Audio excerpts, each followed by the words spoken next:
Hi, thank you so much again for your insight. We'll see you again after this round before the final round. Absolutely. Thanks for joining us. Okay, and here we go. These two in place, 8 and 9 on the table. What's happening? Yep, the game has started, and the three of us here are very happy in the studio because it's the English opening. Yay! And one of Simon's favourite openings as well. Meanwhile, Abdusattorov using an opening line, a variation that brought him success in the World Rapid Championship. We've seen some early trades. Actually, White temporarily sacrificed a knight, but won it back. So it's level material right now, but it is a crazy position. White's queen has come out early. Black's bishop is giving a pin to the white knight, trying to break through to the white king. And yeah, it's wild. It's really, really sharp already. Both players wanting to go for that win. Is that something you play in sort of the must-win situation? Yes, especially what Levon Aronian has done. Normally, Black plays a more solid variation here. It's a risky one now for Black because White's queen is out. White has a central pawn. But yeah, it's clear that Levon wants to get that win. He needs to win, actually, to overtake his young rival now in terms of points. Oh. Simon, what do you think? I mean, you know a lot about the English Open. I do, yeah. I mean, normally, I did a chessboard course which was a little bit different to this. It was recommending you go for fianchetto on the king side, the Iron English, obviously one of the best courses you can ever get if you're interested. But this just seems very complicated. I'm trying to work it out. Black's weakened his king by pushing that pawn near his king. White's got the two bishops.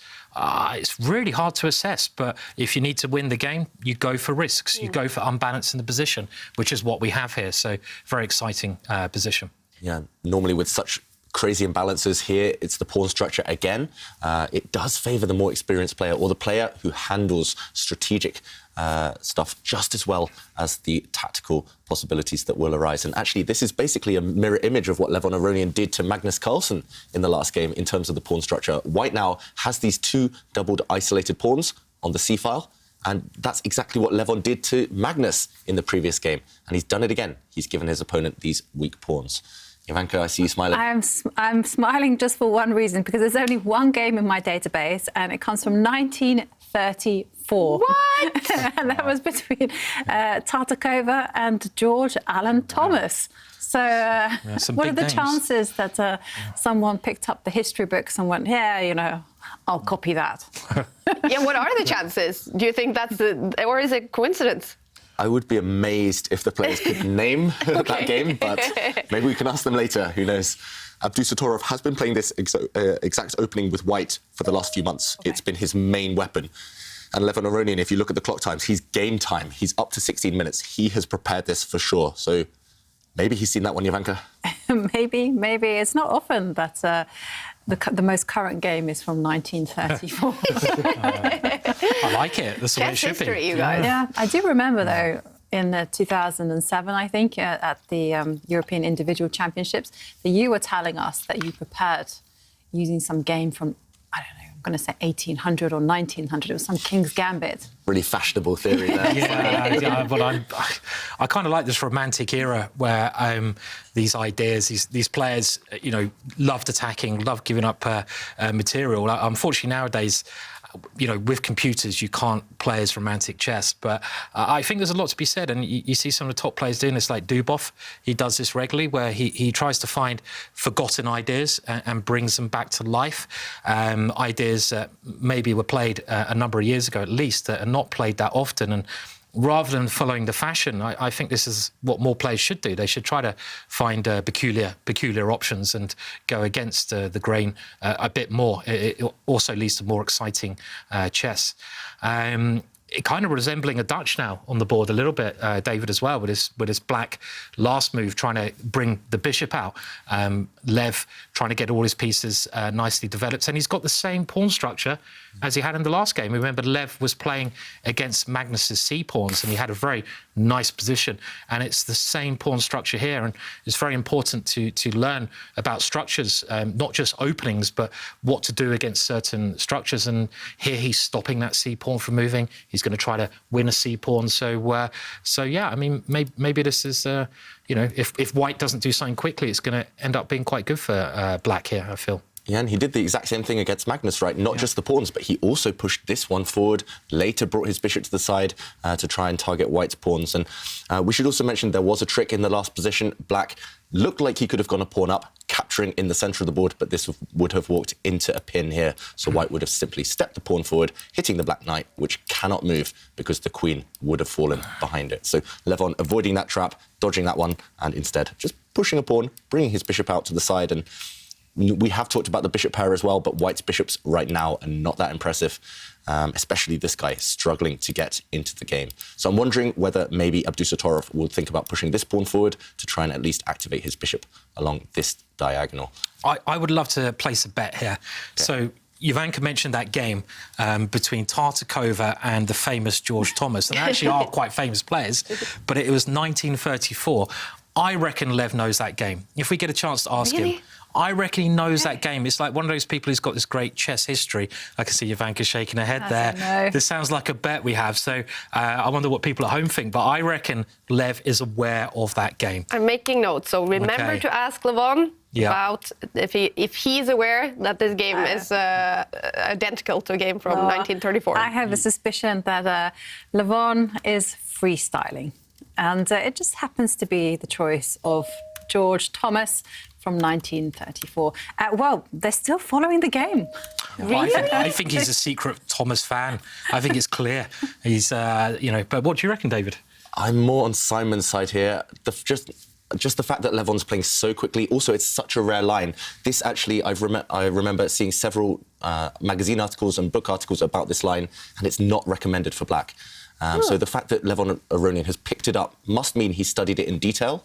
Also, remember, he played Abdusattorov in the World Rapid Championship a couple of months ago, just over Christmas, New Year. He lost to Abdusattorov in this opening, slightly different branch of this opening. So he knew this opening was coming. He must have looked for a different way to approach it with black. And it's very hard to just freestyle and come up with an opening off the top of your head. It feels like he studied it before. And top players, when they look for new ideas, they often go back in the past. They find what's been played before, and then they modernise it with the help of computers. So he might not remember the players of that game. He might just remember there was an example in the past. I'm inclined to agree with Simon. Sorry, Jovanka. Well, it's okay. We'll ask him afterwards. We'll find out. Yeah. And here comes the improvement. In the previous game, from 1934, black actually just developed a light squared bishop. Here, Levon is playing in a very confrontational style and is putting pressure on white's central pawn. OK, and I'm just doing a bit of searching here. Apparently, the top computer move was this last one. So maybe he does remember that game. He's just checked it with the computer and improved on it. And look at the clock times. Levon Aronian up to 16 minutes. He still gained a minute from when he started the game. And OK, we're used to that from Levon Aronian. He does trust his instincts. He does play super fast these days. But it does feel like he's still in his opening preparation, or at least he's familiar with this type of idea. And remember, everyone, this is the game between number 8, Abdusattorov, and 9, Levon, on the table. A win here would be a huge step towards qualifying for the knockout stage. A loss, a huge step towards going home from the tournament. This is a critical game. Yeah, I think if Levon Aronian doesn't win this one, he's basically out, right? Yeah, must be. Yeah, because Ty, Chess by the Numbers, said 22, maybe you'll be in, maybe not. But if Levon loses this one, the maximum he can get is 21. He would need a lot of luck on his side to qualify with 21 points. And he finishes off against Andrei Esipenko, who is currently on 21 points. Not easy at all. No. OK, so this position, there is a threat as well from black. Maybe we just jump in one more time just to show black's idea with his last move, the first new move that we've seen in this game on move 15. And it's all to do with this pin. So white cannot go and capture this black pawn because the queen would fall behind it and with a nasty check. So there's problems on this file. White does have to support his pawn in the middle, but now once black's bishop does land on this diagonal, it has even more scope. And yeah, the more I look at this, the more I think black is in charge. White is the one fighting for equality in this game. It's all to do with these weak pawns as well.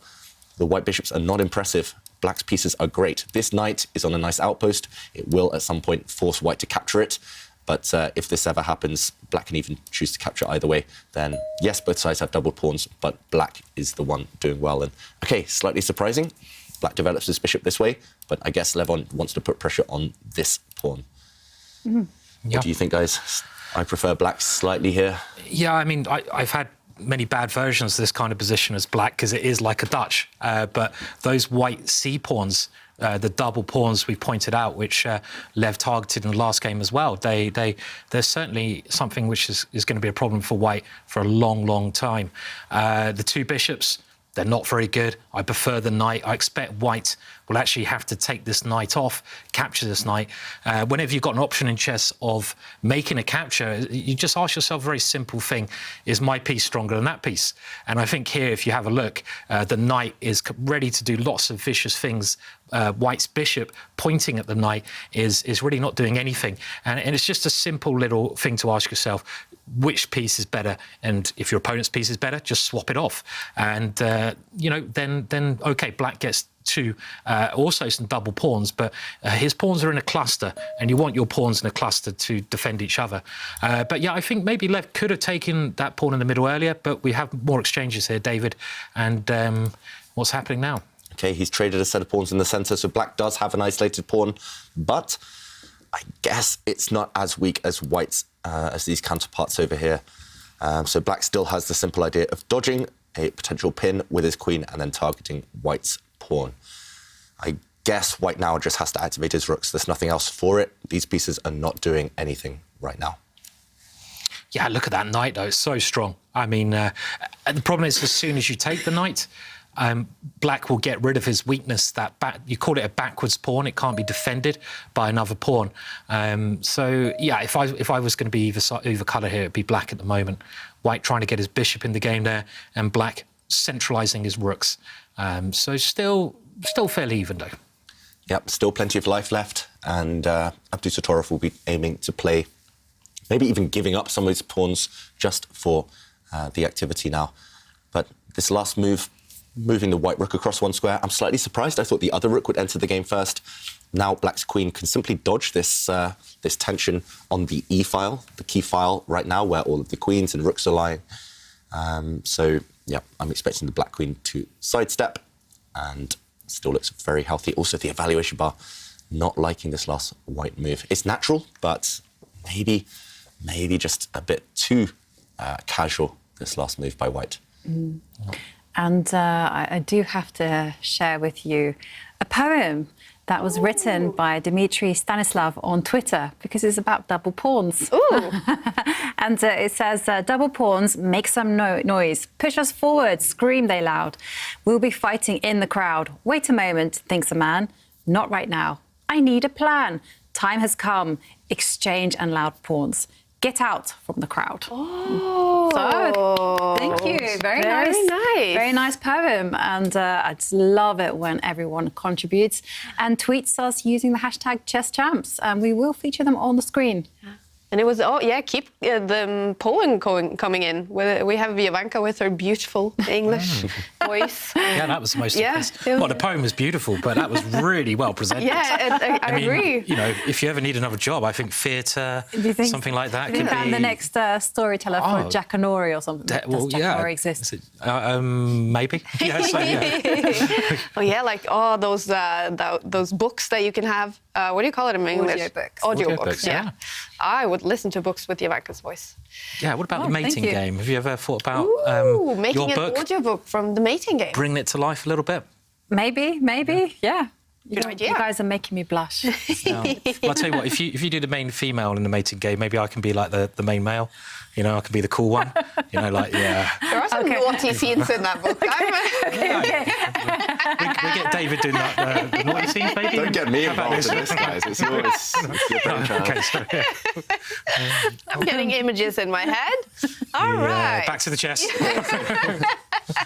So the queen of this game, not the queen of the mating game, has just moved for black. So Levon Aronian, just as expected, getting the black queen out of any potential danger. And Abdusattorov, look at the clock times as well. He's got half of Levon Aronian's time, and he's got a position where white has to be the more accurate of the two. The evaluation bar is still undecided. It's still roughly in the middle, but it's easier to play with black because white has those weak pawns. And I do worry for the young Uzbek player that if he can't find a plan over the next 2 or 3 moves, he will simply get outmaneuvered strategically. It's all about those pawns right now. And I'm expecting maybe white's queen to move, white's bishop could jump in, maybe to attack the black rook. the white light squared bishop.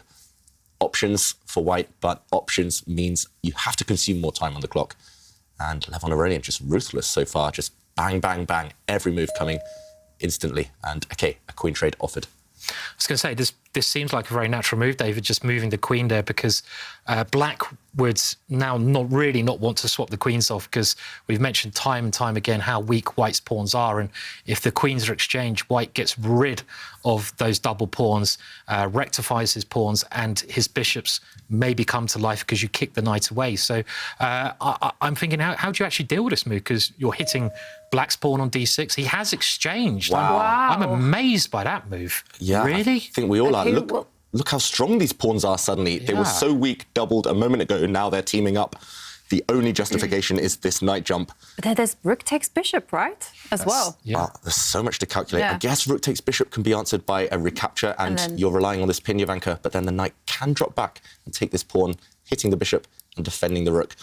I mean, this position is still completely fine for white, I think. After a trade here, white can capture it in the centre and the game goes on, but black would be pretty safe. So, I mean, it does feel so shaky for black. Those types of ideas, like rook takes bishop sacrificing in order to activate these bishops, they are in the air for sure. And white's rook can just move, maybe lifting up, maybe going this way. Jovanka, you've spotted another idea. No, it's like I spotted lots of moves. It's like there's so many attacking moves in the position. You know, Abdusattorov has actually attacked the knight, but there was also attacking the rook with one of the bishops, taking pawns. Suddenly it's complicated, and I think it's going to favour only one person, and that's going to be Abdusattorov. Yeah, I mean, with the bishops, you want to have lots of open lines. And previously, the black pawns were keeping the bishops locked out of the position. And white, from that previous sort of exchange, has opened up that dark squared bishop. The light squared bishop is opened up. Maybe black is still OK, but it seems to have favoured white this last 5 moves or so. Yeah, white's only problem here, I mean, now these bishops are fantastic, but the only problem is how to activate the rooks. And at the moment, these 2 rooks are a bit dominated by this black knight. This black knight is a bit of a thorn in white's side, especially this rook really wants to enter the action, but it can't right now. The square it wants to use is controlled by black's knight. So there are some pluses to black's position. I agree. I think there's no risk anymore for white. White will have ways to bail out later. But, OK, first, starting by trying to activate this rook by opening up lines, pushing Alice or Ari or whatever that pawn is called, pushing it forward, opening up lines for the rook behind it. And very logical move there by white. And again, the evaluation bar still not that concerned, but it does feel like the momentum has changed. And suddenly Abdusattorov is going to be so much happier with his position than he was just 5 moves ago. Wow. All right. What is the most likely result in this game right now? It's hard to say. All 3 results still possible. With best play, it should most likely be a draw, but it's hard to play. It's hard to play perfect chess in the rapid format. Yeah, a big time difference as well. Levon Aronian's played super fast in this game so far. He's still got 14 minutes almost left on the clock, but Nodirbek is down to, what is it, 6 minutes? My eyesight is getting bad. That's right, 6 minutes. Okay, you got it, Kaya. And also, I mean, there will be twists and turns ahead because Levon Aronian, we talked about him losing. That would pretty much rule out his chances. But even with a draw, he would have to win his final game and his fate would no longer be in his own hands. He would have to win his final game and hope that the other results went in his favour. So he will be taking some risks as black in this game to try and win. And if you try and take risks, if things go wrong, if you lose control, then they could backfire. Meanwhile, black's rooks teaming up. Doubled pawns we've talked about a lot, but doubled rooks are a lot better. And those 2 black rooks now putting some pressure on white's central pawn. Maybe there's a bit of a trick here because I'd like to move my light square bishop to attack that rook. I mean, that'd be the natural move to play, where I, try to use my bishops on the open board. But, black has a good reply against this. Black can counterattack by using that knight, I think, and this might, well, it does lead to an advantage for black. Black will win a pawn at least.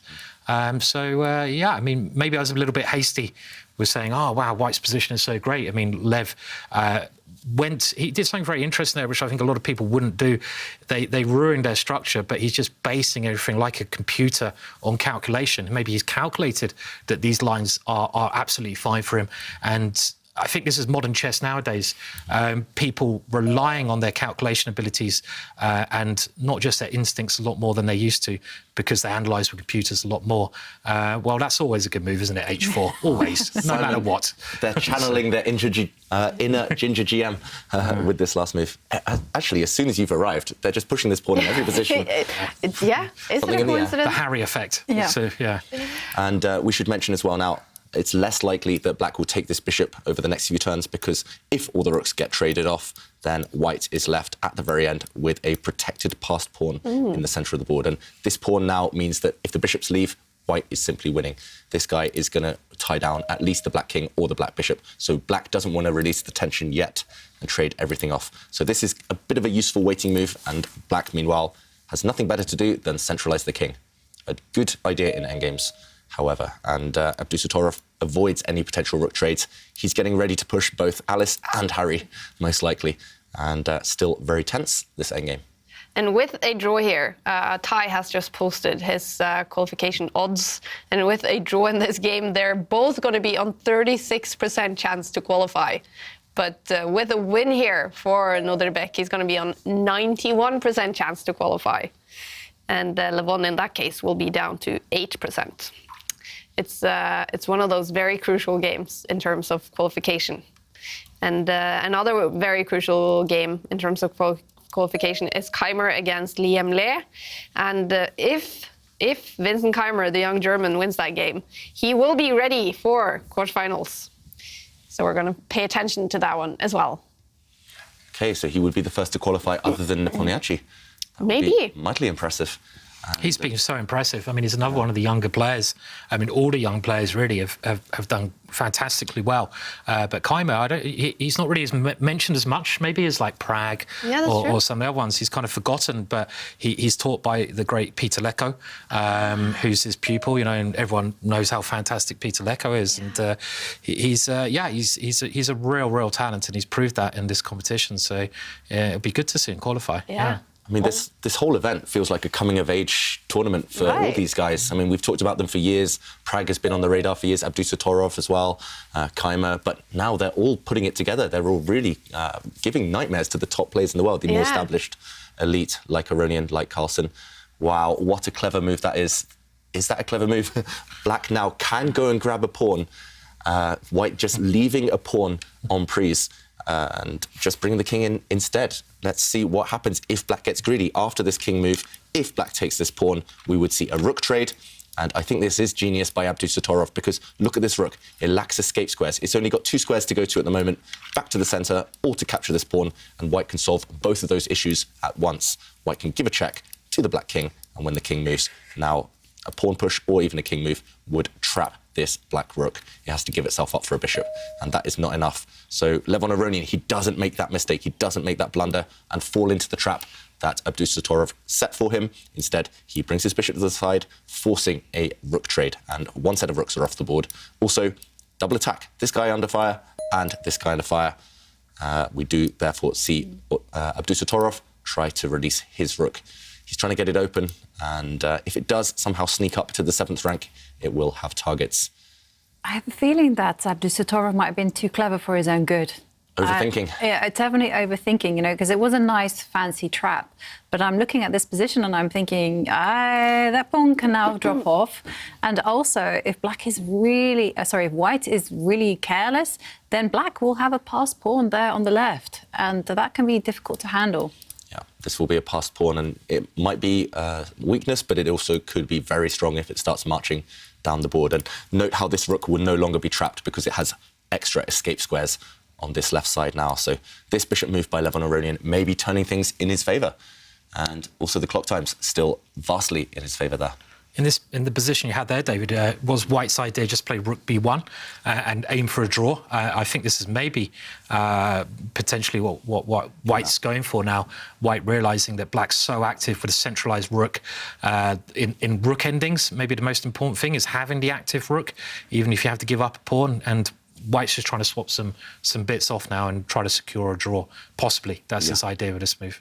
I think you're completely right. And Abdusattorov, you saw him kind of exhale, like just sighing. He knows that his winning chances in this game are mostly disappeared now. Levon Aronian, if he wants at least a draw, he can just take that pawn, and I think all the danger is gone for black. White is the one fighting for his life. I think he should achieve the draw.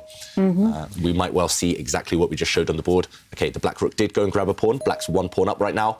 We saw a trade, and OK, I'm surprised we didn't see your move, Simon, just shuffling the white rook across one square, hitting the black bishop and the pawn behind it. Instead, a check from white's rook. This is a much riskier way to play. I mean, I think white realised that he could have taken the draw there, so it shows that white is trying to win this position, which is good news for Aronian, because Aronian wants his opponent to overpress as well, giving him his self-winning chances. I mean, I'm assuming like the black king can now come forwards, and it could be another race, maybe, if white grabs the kingside pawn.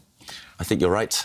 Black's king now. OK. It goes backwards. I thought it was going to go forward. Yeah. Very greedy. In endgames, I think 99% of the time, if you can go forward, you want to go forward. Activate your king. Here, black's king now is cut off on the back rank and won't be an active piece. Also, it just allows more checks. So Abdusattorov will just keep checking that king. He shook his head there, slightly surprising. Maybe Levon Aronian just wants to repeat the position once, show he's in charge, and then go active with the black king. But we'll learn a lot now. Will Levon Aronian take the risk, go active with his king, but allow some pawns to fall? He needs to win this game. If he doesn't, then he's really going to be up against it in the last round of the day.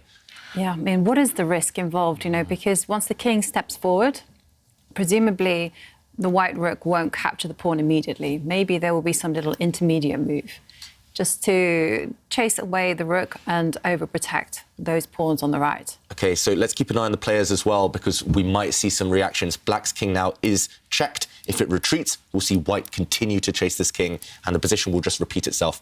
If Levon Aronian, in the current position, wants to win the game, he has to go forward with his king. But as mentioned by Jovanka and Simon there, this does come with risk, because this pawn might drop. Jovanka mentioned maybe flicking in an intermediate move, going for this pawn, I guess. This is weak, but black can defend it maybe with his own rook. But yeah, risk will be involved, because this pawn will fall, and maybe after rook takes pawn, there might be some problems still. For example, this rook now has to commit. Does it defend this pawn, or does it go and defend this pawn later? I'm not sure you can hold them both. OK, Levon goes the other way with this king. Wow, really surprising. Yeah, yeah. I mean, normally you want to centralise your king and put it in front of your opponent's passed pawn. So this is a little bit surprising. But even if Lev loses this game, I like what he's doing. Also, I don't want to bring back painful memories of you, David, but I'm going to. Thank you, Simon. Sorry, David. So kind. That's what I'm here for. But I remember when you had a chance to qualify for the candidates, and your opponent played, well, basically for a draw, and you realised that, OK, if it's going to be a draw, I'm not going to qualify, so I have to play some outrageous risk, which you did. And OK, you lost a very painful game, but I think you made the right decision. You know, sometimes you just have to go for it. And this is, I feel, what Lev's doing here. He's making the right practical decision. Yeah, he is a pawn up after all. If you count the pawns, this black pawn potentially might win the game, especially if the rooks disappear. It has no rival. It is a passed pawn. You just have to keep an eye on this white pawn from marching down the board. At the moment, it's fine because black's bishop covers the advance, but that could all change. So that is the risk involved for Aronian. Also, the black king, a bit offside, and you could definitely imagine it getting checked at some point and having to move even further away from the centre. So Levon Aronian trying something here. Still a draw is likely, but at least keeping the game alive, and that's what we like to see. 10th round, and look at Kostyaniuk against Erik Hansen. Kostyaniuk, she's lost all her games so far, the only female player in the tournament, but she could be about to win her first game, gaining 3 points. And that's not good news for Erik Hansen, of course, who is fighting to qualify, but it is looking good for him, even if he loses that game. But that would be nice, of course, to get some points also for Alexander Kostyaniuk. Yeah, I actually mentioned this to Jovanka yesterday. This is just always how it happens. I hope she gets a result at some point, but normally the player who's struggling in the tournament always gets a result against the player who's in form. Because the in-form player maybe just relaxes a bit too much, puts too much pressure on beating the tail ender, the player on the bottom of the rankings. Right. And that's when that kind of underdog gets the chances. So, I mean, that would be bad times for Erik, but Kostyaniuk, yeah, it will be great for her. I think the whole world is on Kostyaniuk's side right now. Definitely. So, OK, meanwhile, a couple of moves. Black's king forced to go right to the edge of the board. White's king going towards the black rook now. Actually, a big threat in the position. White's king, if it steps one square across, hits the black rook, hits the black bishop as well, and that would cause some real issues for Aronian. So I'm expecting him to move his bishop, but where to? Oof, this is playing with fire, actually. It's quite tactical now, isn't it? I mean, this idea of king c3, I'm not even sure it does win a piece, but it's very close to winning a piece. But Lev's got what he wants, I think, here, from at least complicating the position. Yeah. Yeah. One thing that he has to do with the bishop, though, is he has to stay along that diagonal. Oh. Yeah, I think Simon's right. This one is hanging by a thread, but it does, I think, not lose a piece for black. If white's king marches across now, the black rook will step back, and it's just about fine. There's going to be counterattacks, there's going to be tricks, there's going to be meeting threats with counter threats. I mean, I just don't like the black king. I mean, black's king is so poorly placed. Yeah. You have to the watch white out. king can step forward as well, right? Definitely. Everything. You have to watch out for g4, g5. You know, checkmate in certain cases. I mean, there's maybe some combination of white's central pawn coming through, distracting black, then creating some chances against black's king. But black is a pawn up. So, you know. You're right. If you get 2 moves, if you're allowed to play 2 moves in a row, this would be checkmate. Yes. The pawn marching maybe you forward. could, if you're playing over the board, you could try playing it in 1 move, see what your opponent does. But you can't do that when you're playing online because it won't let you. It's a little bit naughty, I know, but I've seen worse. The English school of chess, tricking your opponents. I don't know about that. No, not the English school of chess. Well, I do know some characters who have done that. I mean, what's the dirtiest trick you've ever seen in a blitz game is quite an interesting question. I mean, I remember in Reykjavik very quickly that there were 2 grandmasters playing next to me. One of them was completely winning. He had he was like a queen and something up, but he only had 6 seconds left. And, you know, he was about to checkmate. His opponent, on the other hand, pointed at his clock and said, "Your time, look at your time. You've run out of time." But he actually had 2 seconds left. And by the time he realised, he was like, his time had run out. And completely cheating, yeah? So is that naughty. cheating? He was lying. He said, "Your time's run out." But the guy just looked at it, and I was watching. It went 2-1, and he was like, and it hadn't run out. So yeah, I mean, incredibly dirty. That was the dirtiest I've seen. It's really weird you mentioned that, Simon. That's happened to me twice. 2 of my opponents have done that against me. Both times I lost on time. One was even in a classical game. That's illegal. I mean, you should name it. Can we name and shame? One of them's quite a famous grandmaster and commentator now. Even So I better. can't really You can tell me later. I'll tell you later, Simon. But, Famous commentator as well. this happened in Blitz. I had 3 seconds and a completely winning position, a rook up. And then he said this? He said, "Time." And I looked over, Really? and then he held my end of the What? I held the end of the clock. Oh my God! I complained to the arbiter, but there was no view. There were no spectators. In an It was official game as well? Yeah. He held your clock down, so you held my can't. clock. That is so dirty. And I was... Yeah, What? So you can't press it? And it's just like, exactly. wow. I'm That is- speechless. That is really nasty trick. I'm very interested to hear who this is now. I'm Well, really now. interested. But also, So, yeah. it happened in a classical game where my opponent was just like, "Whoa!" And he just stood up. And then I looked at the clock. He was pointing at it, and it had 3 or 4 seconds. And I was just so in shock, I just froze. And Oh, gosh. Boy, that must have made you rather angry. Dirty trick. So, you know, my hotel room was slightly trashed that night. take it out on the player, I say. Okay. No. Meanwhile, a couple of moves. So black's bishop did run away to safety. I was going to show actually early on the board, but just to explain, white's bishop could have attacked the black rook a few moves ago. The black rook tied down to its bishop, but there would have been counterattacks against the white rook. So no way to win material for Abdusattorov. Instead, white's rook has kind of gone on an adventure, protecting white's central pass pawn. And meanwhile, black is now giving a check, forcing the white king to commit. Do you step forward, maybe walking into more checks?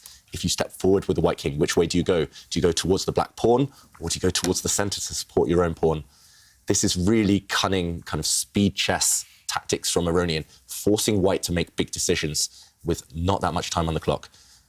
This is one thing you should always do. As long as it doesn't worsen your position, give your opponent choice. And here, Abdusattorov only has really 2 logical moves, maybe, but there are pros and cons to both of them. So he will spend even more time trying to work it out. You can see Abdusattorov confused maybe about what he should be aiming for here with white. Some interesting situations going on when we look at the bottom of the screen, all of the bars. Magnus Carlsen could be about to win against Shakhdar Mamdiarov. That's going to mean Magnus is qualified for the knockout stage.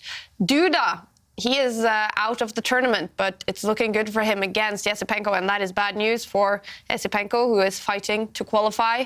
As mentioned, Kostenyo could be about to win against Eric Hansen. What else? Lee Emle, the bar slightly over to his side in that very crucial game against Vincent Keimer. Some interesting games going on, but this one is maybe the most interesting. This one is still very tense despite the lack of material on the board. And now Levon Aronian, can he just get greedy and grab a second pawn? Yeah, I think he's got to Bar do jumps it. up. Yeah. If he wants to win this game, greed can be good. Yeah, as Gordon Gekko famously said. Great film. But yeah, taking that pawn on h4, I mean, you should always look at the most critical move first, right? Yeah. I mean, if you can take the pawn, take the pawn.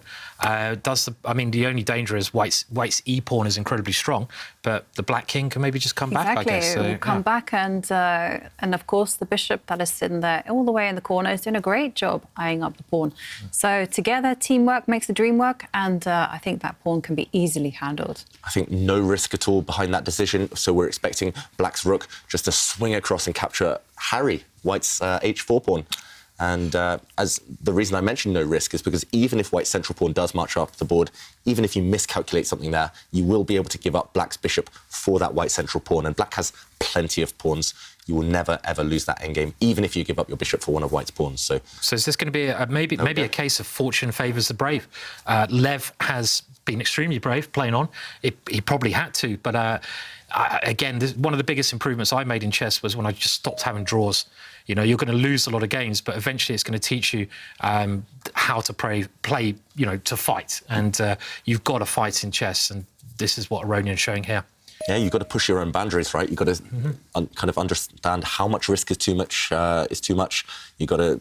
I realised I made a big jump as well when I just stopped accepting draws when I was younger, just because you learn something, you lose or you win or you learn. So, OK, Black's rook now coming back after grabbing a pawn. He's going to go maybe up the board and try and stop White's pawn from the side.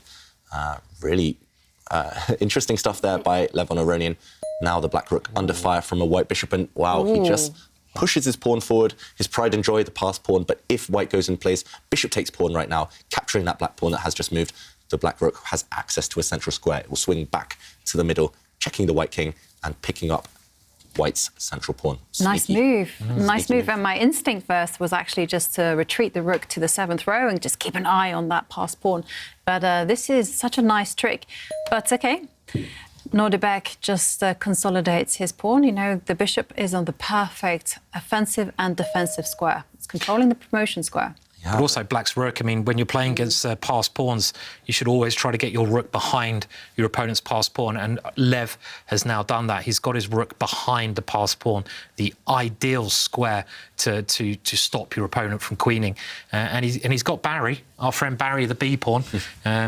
People are going to get they already are, so sick of the naming of the pawns. No, we love it. Yeah, only if you've heard it for the first time. It's certainly not the first time I called it Barry, but I think here this using the B pawn to distract it's almost game over. It's going to be too strong. I know one player who is sick of the sight of all these pawns is Abdusattorov, because he's just running out of pawns. Black is 4 for 2 up in terms of pawns, and look at this. Look at Abdusattorov's face right now. He knows he's blown this one. Black's bishop now lining up against the White king. White's king's going to have to lose even more time. And Ivanka, I must admit, I hate the position of White's bishop. It's just not contributing at all. Badly placed. I agree. White's bishop and White's rook are both tied down defending its pawn, and Black has a runner. That B pawn is going to run down the board. It's going to cost White some material, and then the Black king can rejoin the action. Black has so many pawns in reserve for later. There we go, the pawn marching, and this Black pawn is actually even more dangerous than White's pawn, which is currently under lock and key.